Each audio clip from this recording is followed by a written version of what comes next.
Good morning, child welfare and adult protection. I hope everybody is doing well this week, enjoying some cooler weather and moisture. I'm coming to you today to give you guys all an update on our discussions and decisions in regards to our staff and the use of the building. In and around March 17th and 18th, a decision was made due to the coronavirus for us to exit the building and do primarily most of our work via a virtual method and a home office situation.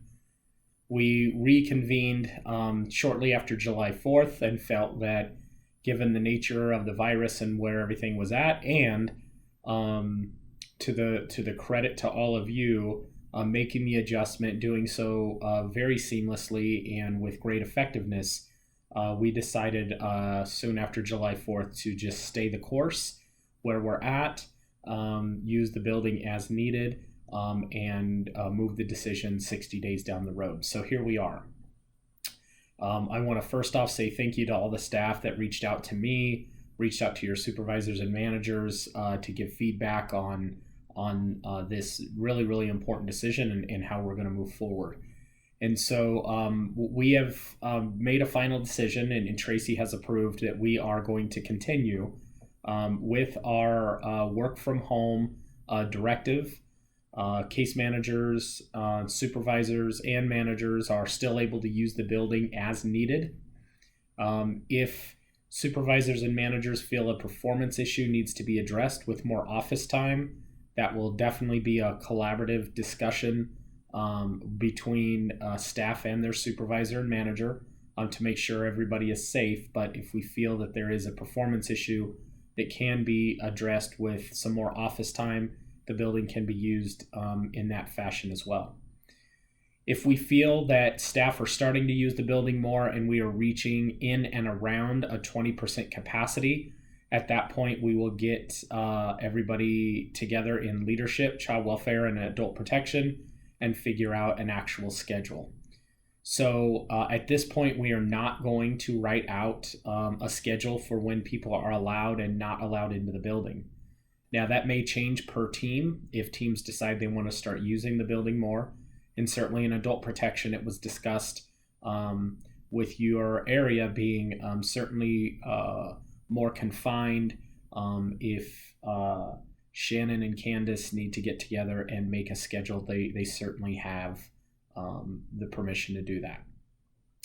In regards to team meetings, so we have learned a lot since March in and around the virus, how it spreads, and how to protect yourself. If it is deemed necessary and staff want to, team meetings are able to be held in person.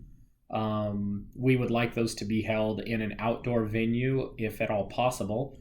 And if you are going to use a conference room, all the precautions that we have come to know very well needs to be taken, which is if you don't feel good at all, are not to come.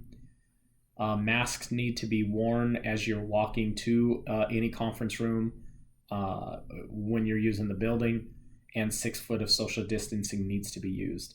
Supervisors have also been told if they are planning an in-person meeting that a virtual method into that meeting needs to be offered for those staff that don't feel comfortable doing that. So that decision can be made on a team-by-team basis.